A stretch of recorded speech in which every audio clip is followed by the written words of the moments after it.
저희 아버님께서 돌아가셨을 때 고등학교 2학년 때죠. 저희 아버님 장례식에 같은 교회 다니던 친구가 방문을 했습니다. 그리고 그 친구가 저에게 이렇게 물어봤어요. 야, 너 재작년에 여름에 수련회 가서 나중에 뭐가 되고 싶으냐 이런 질문을 받았을 때 너 목사 된다고 그러지 않았냐?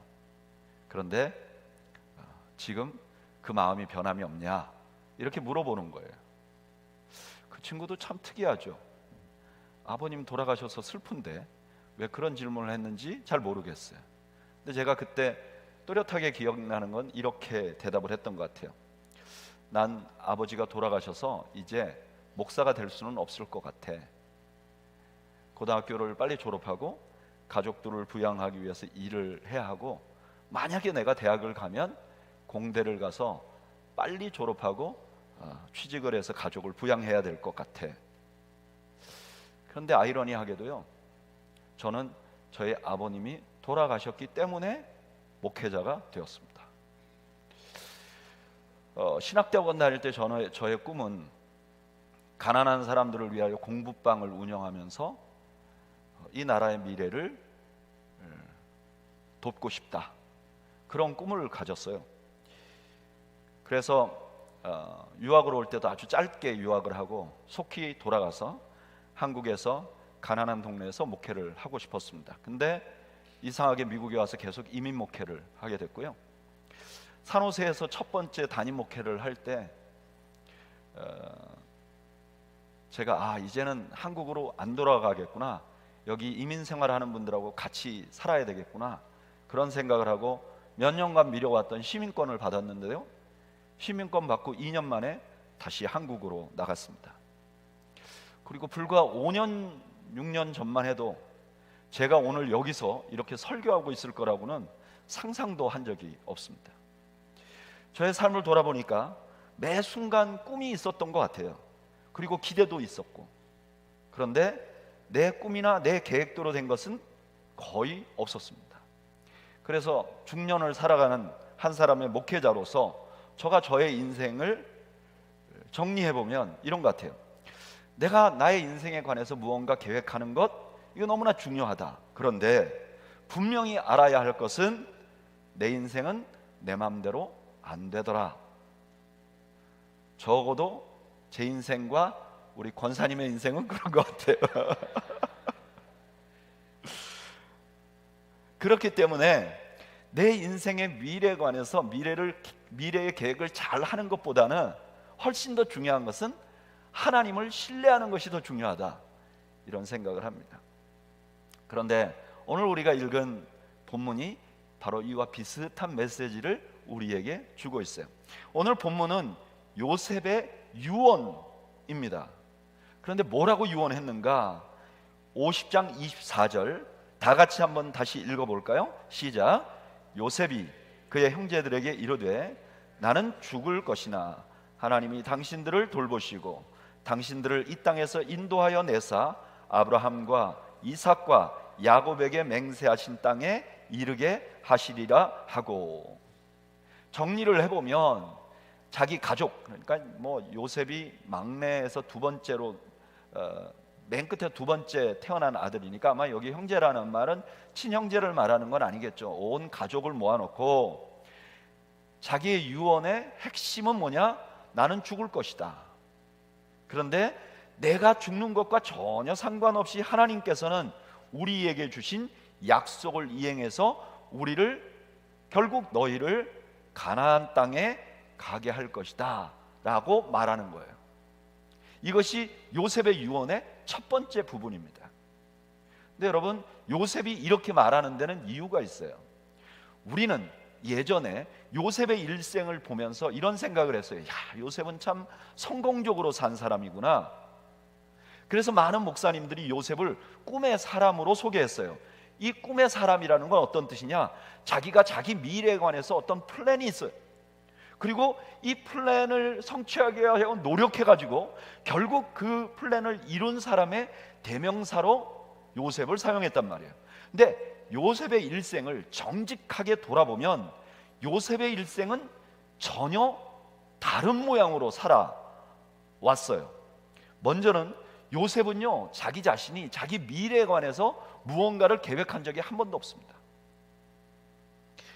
요셉은 태어나면서부터 아버지의 사랑을 받았어요. 자기가 선택한 게 아니에요. 아버지가 자기를 사랑했어요. 아버지가 사랑만 한 게 아니라 특별히 편애를 했어요. 그리고 심지어 그 아버지는 그걸 티를 냈어요.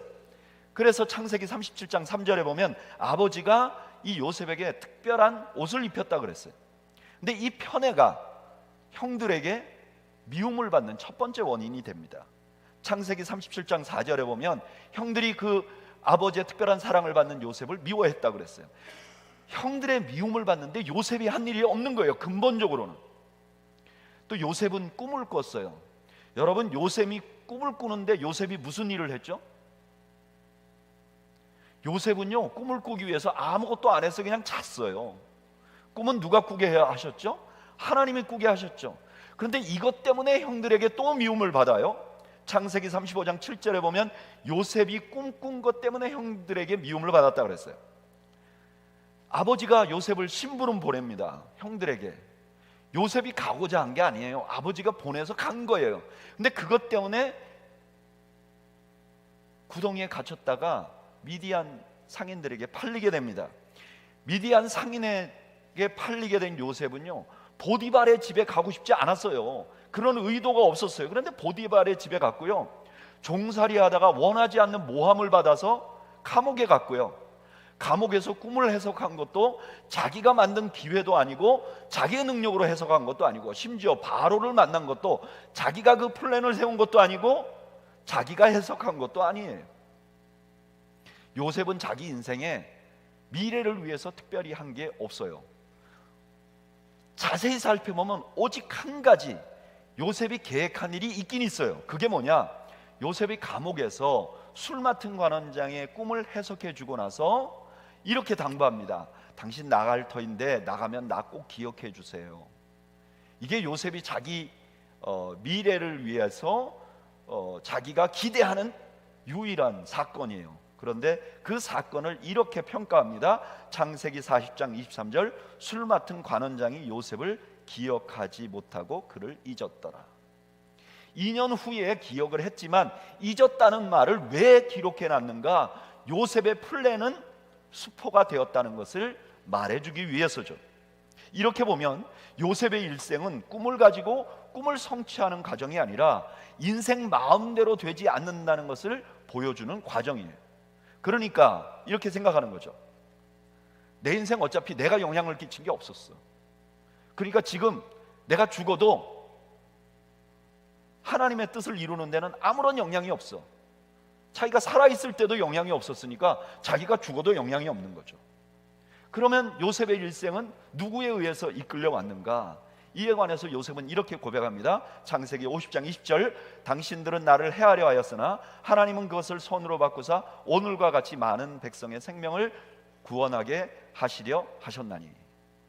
자기 인생 누가 끌고 왔느냐? 하나님이 바꾸고 변화시켜 왔다는 거예요.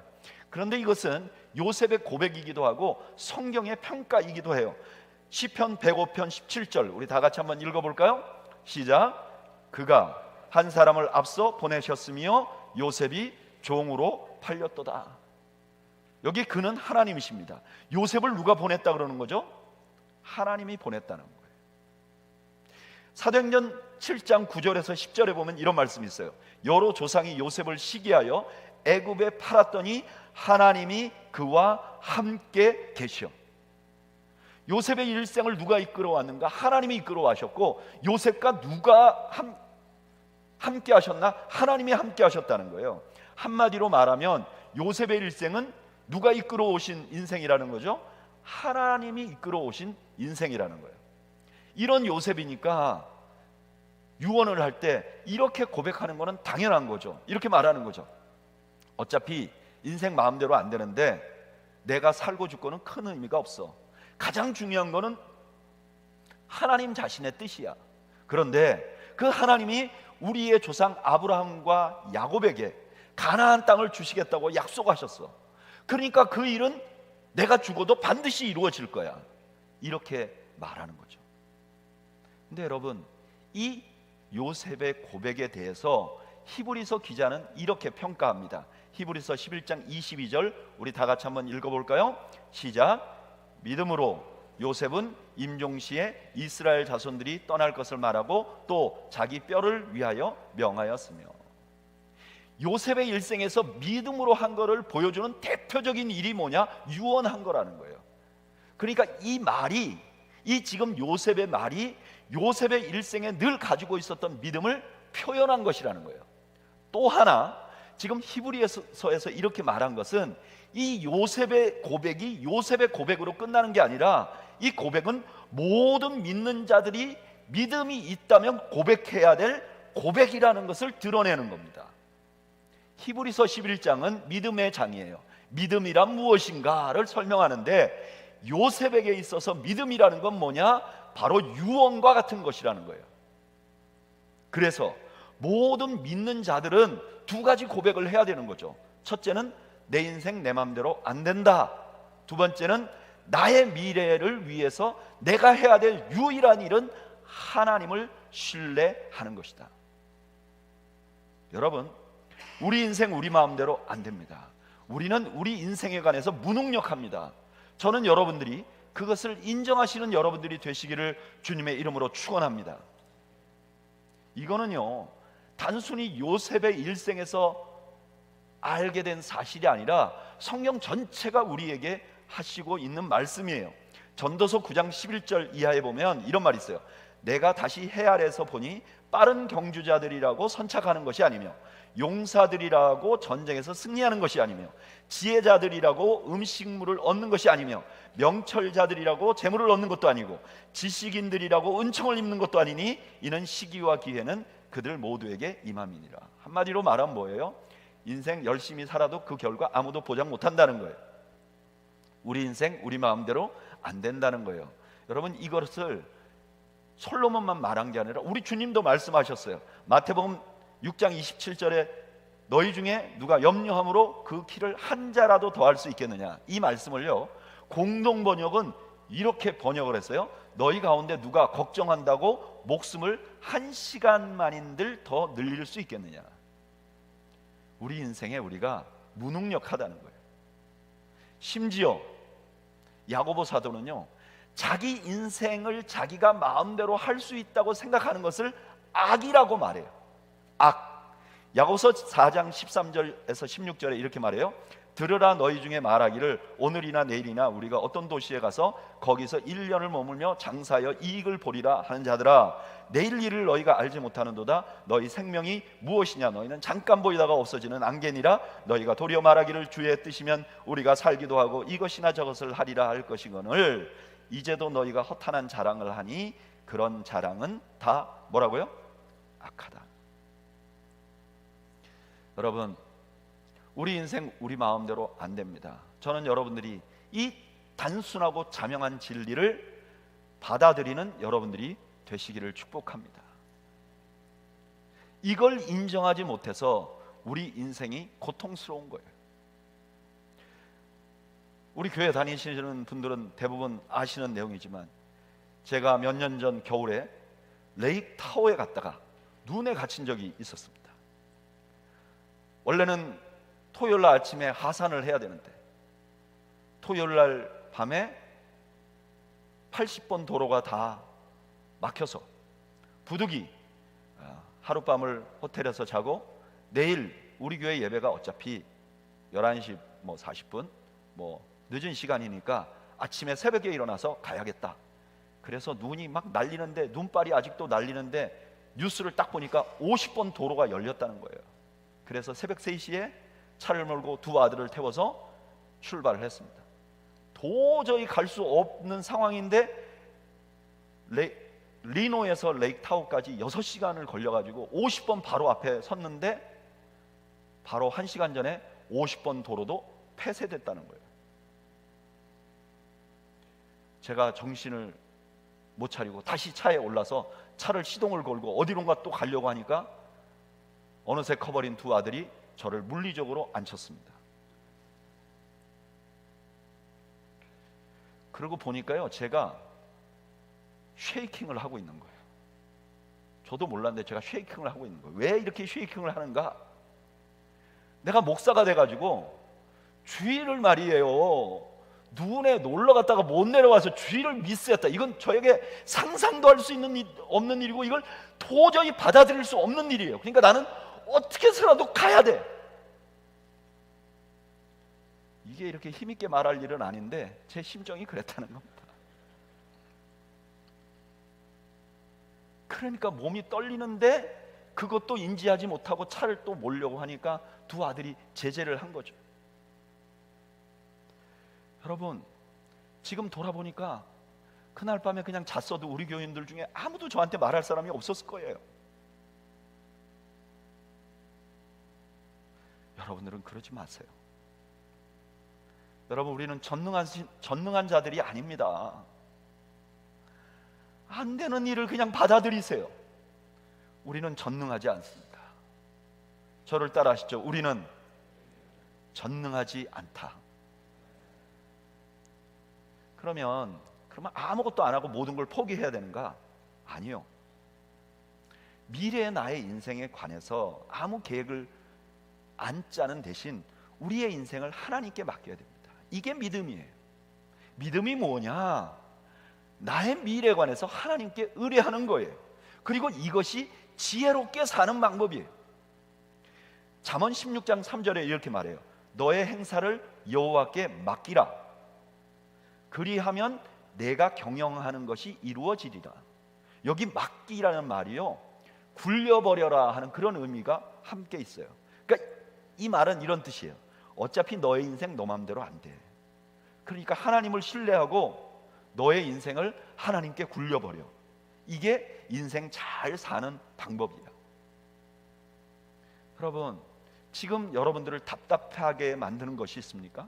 하나님께 가지고 나가세요. 그리고 하나님께 굴리세요. 이게 바로 기도예요. 기도는 하나님께 이렇게 말하는 거예요. 하나님, 내가 이거 잘 안 돼요. 이거 내가 애써봐도 안 돼요. 그래서 하나님께 맡깁니다. 이게 기도예요. 저는 여러분들의 염려와 여러분들이 가지고 있는 두려움과 이 모든 것을 하나님께 굴리시는 지혜가 있으시기를 바랍니다. 여러분, 많은 분들이 미래에 관해서 불안해합니다. 경제가 어떻게 될지, 나라가 어떻게 될지.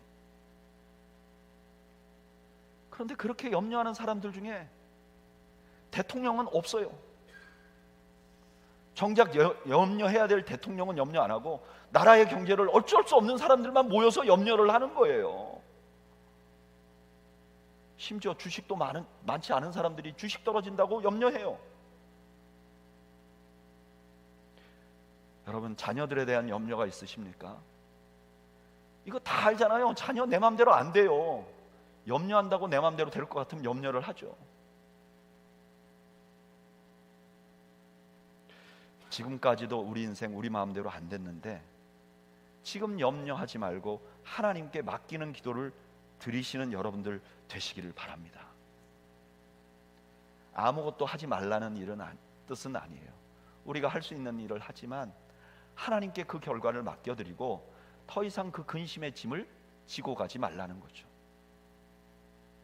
이것이 요셉이 첫 번째 유언으로 우리에게 주는 교훈이에요. 두 번째, 그 다음에 25절에 요셉이 이렇게 말합니다. 요셉이 또 이스라엘 자손에게 맹세시켜 이르기를 하나님이 반드시 당신들을 돌보시리니 당신들은 여기서 내 해골을 메고 올라가겠다 하라 하더라. 먼저 자기의 신앙 고백을 하고 그 다음에 모인 사람들에게 이렇게 말해요. 맹세해. 이거 시키겠다는, 뭔가 부탁하겠다는 거예요. 그게 뭐냐? 이제 가나안 땅으로 나중에 가게 될 텐데 갈 때 내 해골을 꼭 가지고 가죠. 근데 여러분, 여기 조금 이상해요. 왜냐? 요셉의 아버지 야곱은 죽으면서 이렇게 유언했어요. 나를 여기다 장례하지 말고 가나안 땅, 우리 할아버지가 있는 그 장례 장소 막벨라 굴로 가져가서 나를 거기서 장사해줘. 그래서 요셉이요, 수많은 사람들을 이끌고 가나안 땅에 가서 장례를 치릅니다. 근데 요셉은 요셉도 만약에 그렇게 원했으면 할 수 있었을 거예요. 왜냐하면 애굽의 총리 대신이잖아요. 하려면 할 수 있었는데 요셉은 뭐라 그랬냐? 나의 장례를 여기서 치러줘. 그리고 놔뒀다가 나중에 너희들 갈 때 나를 꼭, 내 뼈라도 꼭 데리고 가줘. 요셉은 왜 이랬을까요? 왜 후손들에게 번거롭게 기억하게 하고 그 다음에 나중에 가져가 달라고 당부를 했을까요? 우리는 그 힌트를 창세기 50장 26절에서 찾을 수 있습니다. 50장 26절 우리 한번 읽어볼까요? 시작. 요셉이 100세의 죽음에 그들이 그의 몸에 향재료를 넣고 애굽에서 입관하였더라. 입관은 관에 넣었더라 이런 뜻이에요. 여기 관이라는 말이 나오는데 이 관이라는 말은 창세기부터 여기까지 처음 나오는 말이에요. 성경에서 여기서 처음 등장을 해요. 관이라는 말. 이 관이라는 말은 히브리어로 아론이라는 말인데 이 말이 후에 여기에 처음 쓰이고 그 다음에는 어디다 쓰느냐? 하나님이 이스라엘 백성들에게 법궤를 만들려고 할 때 그 궤라는 말이 아론이에요. 그러니까 요셉의 시신을 관, 언약궤와 동일한 단어를 쓴다는 거예요. 이런 관점에서 보면 요셉의 시신을 애굽에서 장사한 것은 크게 두 가지 점에서 아주 중요한 역할을 했을 것이라고 우리가 생각해 볼 수 있어요. 첫째는요, 이스라엘 백성들이 430년 동안 애굽에서 종살이합니다. 여러분 430년은요 너무너무 긴 기간이에요. 이때 이스라엘 백성들이 하나님이 이스라엘을 가나안 땅에 옮기겠다고 한 약속을 430년이면요 충분히 잊어버릴 만한 기간이에요. 또 그걸 기억하고 있다 하더라도 430년 동안 하나님이 그 약속을 안 이루어 주시면 아유 하나님이 잊어버리셨나 보다 생각할 만한 긴 기간이에요. 그런데 그때 그 이스라엘 백성들이 요셉의 관을 보는 거예요. 아, 저게 요셉의 관이지. 요셉은 어떤 사람이었지? 하나님이 긴 기간 동안 하나님은 잊지 않고 결국 요셉을 총리 대신 만들어주신 분이지. 그리고 그 하나님이 우리 조상 아브라함과 이삭과 야곱에게 가나안 땅을 약속하셨지. 그런 의미에서 이 요셉의 관은, 궤는 430년 동안 종살이하는 이스라엘 백성들에게 하나님의 언약을 기억하게 하고 하나님이 그 언약을 지키시는 분임을 흔들리지 않도록 해주는 희망의 아이콘. 이 요셉의 유언대로 모세가 요셉의 유고를 갖고 갑니다. 출애굽기 13장 19절에 기록해놨어요. 근데 그들이 나온 광야는 어때요? 너무나 고통스러워요. 그리고 그들에게 약속된 가나안 땅에 들어가는 것은 너무나 힘든 일이라서 자기들은 무능력해요. 그런 이스라엘 백성들에게 이런 의심이 드는 거죠. 하나님이 주신 약속이 이루어지지 않는 것 아니야? 그때 그들 가운데 있었던 요셉의 시신은 그들에게 요셉과 함께 하신 하나님을 기억나게 하는 거죠. 하나님께서 요셉에게 꿈을 주셨어. 그런데 그 꿈을 이루는 과정에서 요셉은 극심한 고통을 당했어. 요셉은 아무런 능력도 없었어. 그러나 결국 하나님이 그를 총리 대신 만드셨어.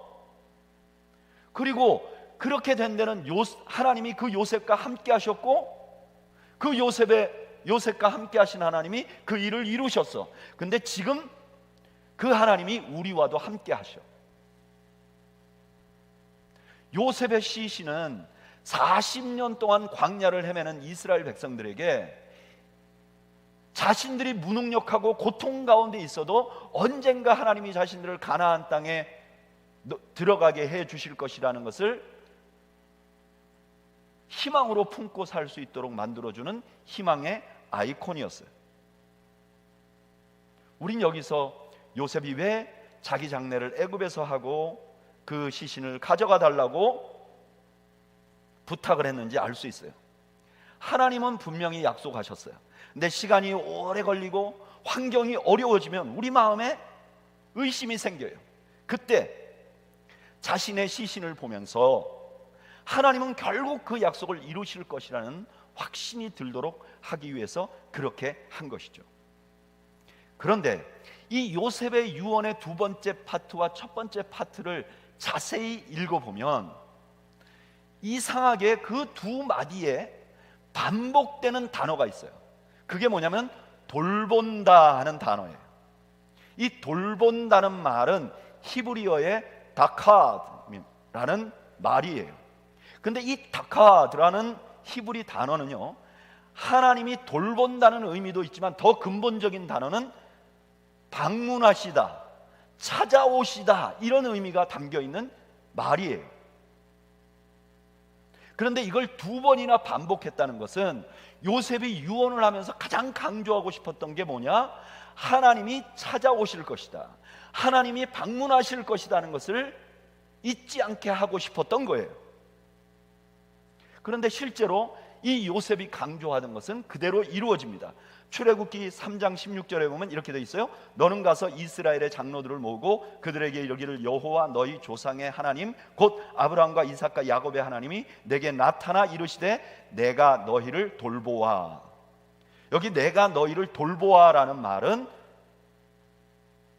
조금 아까 썼던 다카드라는 동일한 단어예요. 그러니까 정확하게 번역을 하면 내가 너희에게 찾아와, 이런 뜻이 있는 거죠. 그래서 구약 사람들은 지금 요셉이 한 그 유언의 핵심은 출애굽할 때 이루어졌을 것이라고 다 생각했어요. 그런데 이 요셉의 유언은 구약에서 다 끝나는 게 아니었어요. 누가복음 1장 68절 69절 우리 다 같이 한번 읽어볼까요? 누가복음 1장 68절 69절 읽어보죠. 시작. 찬송하리로다 주 이스라엘의 하나님이여 그 백성을 돌보사 속량하시며 우리를 위하여 구원의 뿔을 그 종 다윗의 집에 일으키셨으니. 이 말씀은 세례 요한의 아버지 사가랴가 예수님의 나심을 듣고 예언한 말씀이에요. 근데 여기 돌보사라는 말이 나오는데 이 돌보다 하는 말은 헬라어 에픽 스켑토마이라는 단어예요. 근데 이 에픽 스켑토마이라는 헬라어 단어는 구약 성경을 헬라어로 번역한 70인명이라는 성경이 있는데 그 성경에서, 그러니까 구약의 히브리어를 번역할 때 지금 창세기 50장에 우리가 본 다카드라는 하나님이 방문하실 거라는 요셉의 이 유언에 나오는 다카드를 헬라어로 번역할 때 에픽 스켑토마이라는 단어를 써요. 그러니까 다른 말로 하면 사가랴가 이렇게 말하는 거죠. 그 옛날에 요셉이 하나님께서 방문하셔서 그 백성을 구원하여 가나안 땅에 들어가겠다는 그 약속이 지금 예수님에게서 이루어졌다고 예언하는 거죠. 그런데 그 예수님께서 십자가에 죽으셨어요. 그리고 십자가에 죽으시면서 이렇게 말씀하셨어요. 누가복음 23장 46절 예수께서 큰 소리로 불러 이르시되 아버지여 내 영혼을 아버지 손에 부탁하나이다. 자기 영혼을 하나님 손에 부탁하는 거예요. 주님께서 이 땅에서 수많은 고통을 당하면서 사역을 완성하셨어요. 근데 그 결과를 어떻게 하느냐? 하나님께 부탁하는 거예요. 하나님께서 하실 것이라는 거예요. 요셉의 유언과 매우 닮아 있어요. 요셉은요,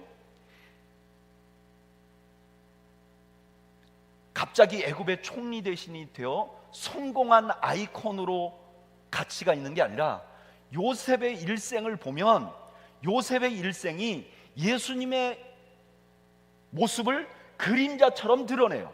그러니까 요셉이 믿음의 조상 중에 한 명이 된 이유는 요셉의 모습 속에서 예수님을 볼 수 있기 때문에 그래요. 사랑받는 아들이고 고초를 당하고 그 백성들을 구원하고 말이죠. 그런데 그 백성을 구원한 요셉의 마지막 말이 뭐냐? 내 인생 내 맘대로 안 되고 하나님이 주관하실 것입니다라고 고백한 것이고, 그 요셉의 원형인 예수님께서 십자가에서 마지막 말씀이 뭐냐? 아버지 내 영혼을 아버지께 부탁합니다.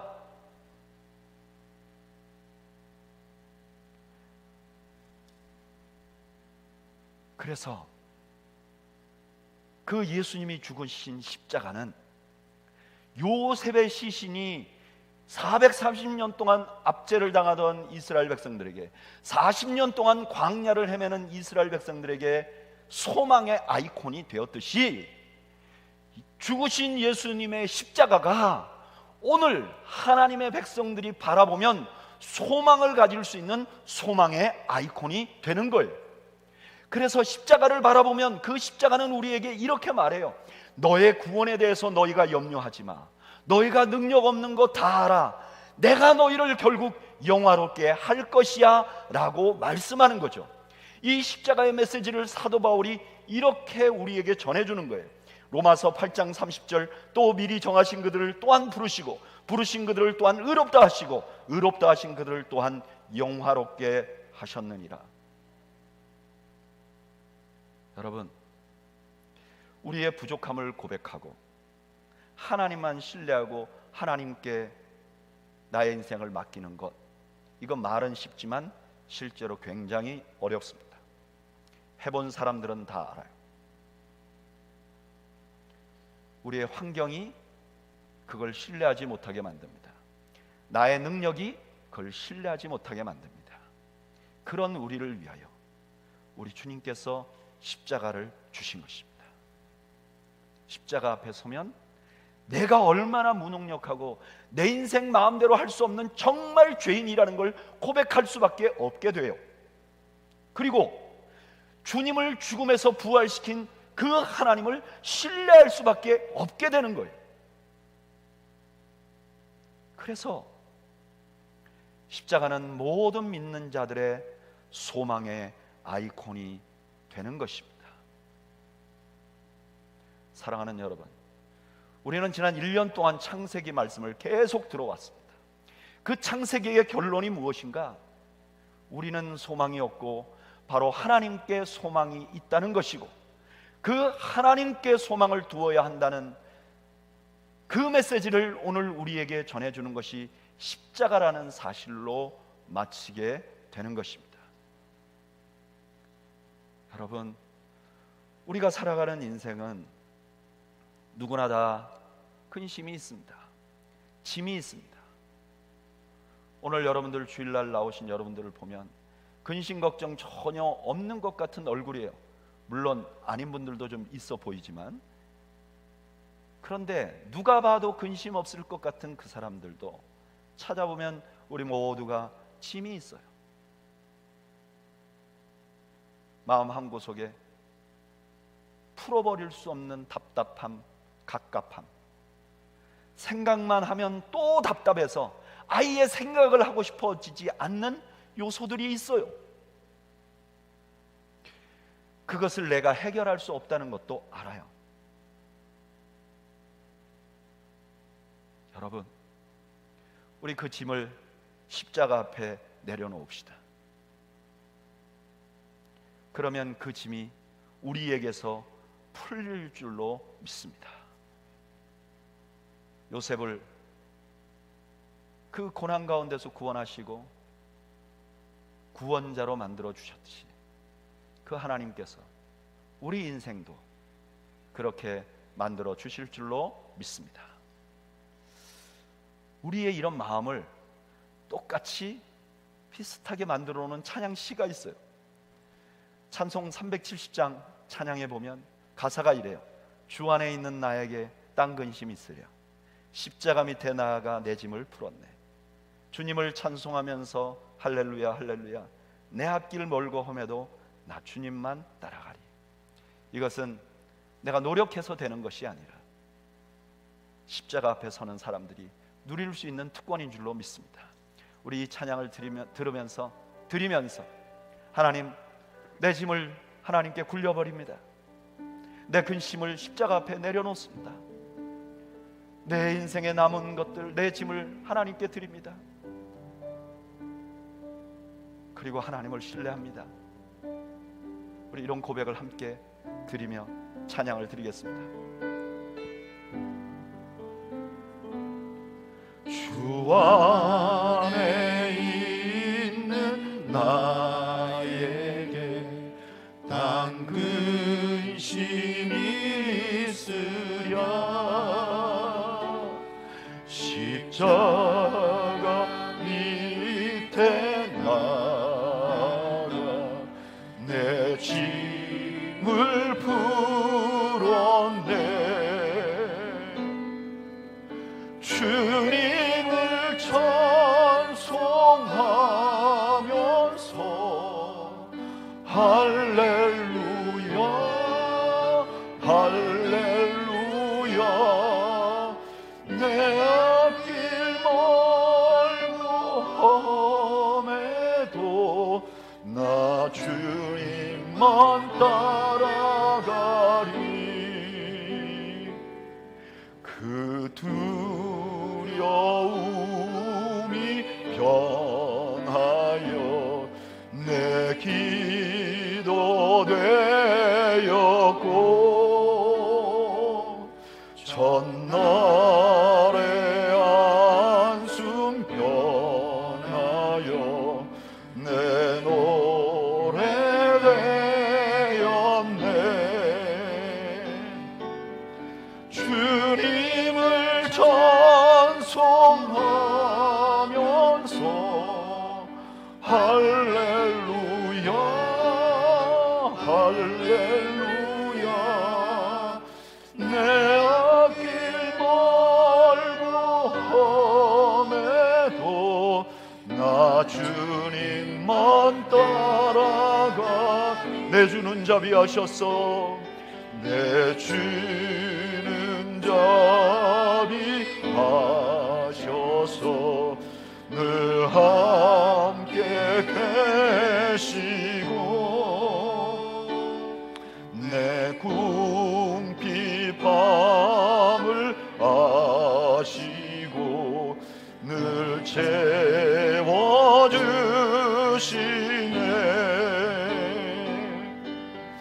주님을 찬송하면서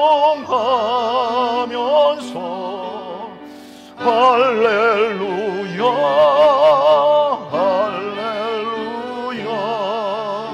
내 앞길 멀고 험해도 나 주님만 따라가리. 내 주와 맺은 언약은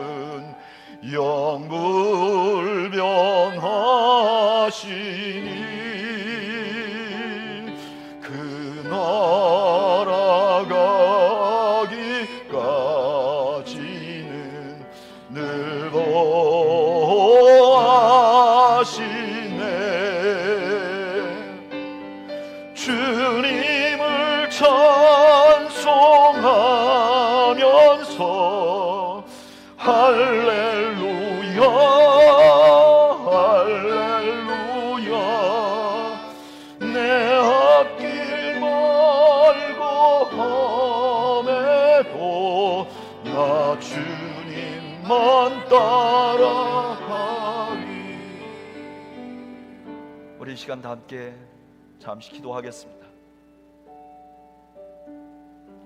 저는 여러분들이 이 시간에 하나님, 내 인생 내 마음대로 되지 않아 왔고 나는 내 인생에 무능력하고 아무것도 할 수 없는 자입니다 고백하는 여러분들이 되시기를 바랍니다. 그리고 또 주님, 그러기 때문에 주님만 신뢰하고자 합니다 고백하시는 여러분들이 되시기를 바랍니다. 그리고 마지막으로 주님, 그 신뢰하는 일도 마음대로 안 됩니다. 내 눈 십자가에 맞추고 살아가게 해 주옵소서. 나는 연약합니다. 나를 도와주옵소서. 우리 함께 하나님 앞에 기도하는 시간을 갖겠습니다. 함께 기도하겠습니다. 아버지, 아버지, 아버지, 아버지, 아버지, 아버지.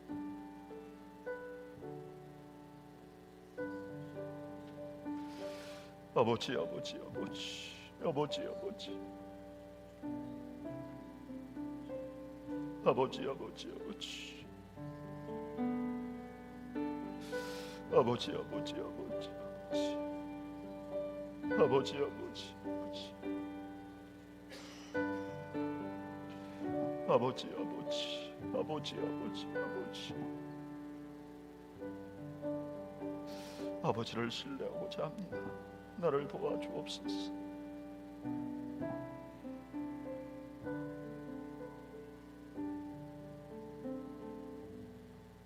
이제는 우리 주님 예수 그리스도의 은혜와 하나님 아버지의 그 크신 사랑과 성령님의 교통하심, 오늘 우리의 무능력하고 무기력함을 고백하고 하나님이 이끄시는 삶을 살기로 다짐하는 주의 백성들 머리머리 위와 이들의 가정과 이들의 생업 위에 지금으로부터 영원 무궁토록 함께 있을지어다. 아멘.